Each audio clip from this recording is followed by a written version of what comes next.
ఇటీవల కాలంలో మీరు చూశారు కర్నూలులో ఒక బస్సు యాక్సిడెంట్ అయింది. నేను ఆ రోజు దుబాయ్లో ఉన్నా. ఘోర ప్రమాదం, మామూలు ప్రమాదం కాదు అది. బస్సే తగలబడిపోయింది. ఎక్కడిది ఈ బస్సు అని ఆలోచిస్తే హైదరాబాద్ నుంచి నేరుగా బెంగళూరుకి వెళ్తుంది. మధ్యలో కర్నూలులో ఈ ప్రమాదం జరిగింది. ఒక అతను తాగి మోటార్ బైక్ నడపడం, వీళ్లు కూడా ర్యాష్ గా పోవడం, ఆ బస్సు పై గుద్దడం, అక్కడి నుంచి ఆ మోటార్ బైక్ కూడా కిందన పడడం, ఇవన్నీ మీరు చూశారు. అది అవుతాను ఎక్కడిది బస్సు అని చూస్తే ఆంధ్ర అతను ఒరిస్సాలో రిజిస్టర్ చేశాడు నేషనల్ పర్మిట్ కింద.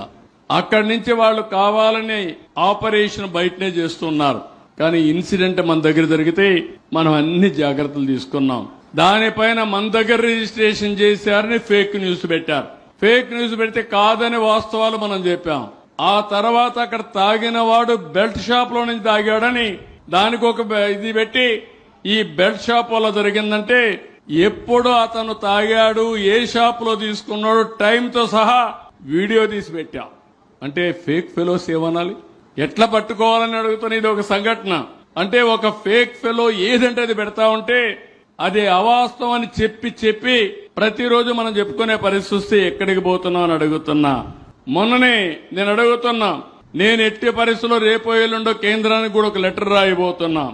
ఈ రోజు నేషనల్ పర్మిట్స్ ఇస్తున్నాం. మనం ఏ రాష్ట్రంలో తక్కువ టాక్సేషన్ కడితే అక్కడికి వీళ్ళు వెళ్లిపోతున్నారు. ఎవరి సూపర్విజన్ లేకుండా మొత్తం దేశమంతా ఆపరేట్ చేసే పరిస్థితిలో వస్తున్నారు.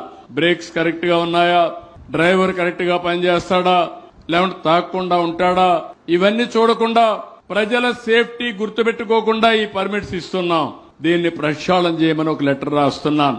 యూనిఫామ్ టాక్సేషన్ తీసుకొచ్చి నేషనల్ పర్మిట్స్ కూడా ఒక పద్ధతి ప్రకారం పెట్టి సూపర్విజన్ కూడా పద్ధతి ప్రకారం లేకపోతే రాబోయే రోజుల్లో ప్రజల ప్రాణాలకు ప్రమాదం ఉంటుందని అలాంటి సూచన ఇస్తే నేను ఆనందపడతాను.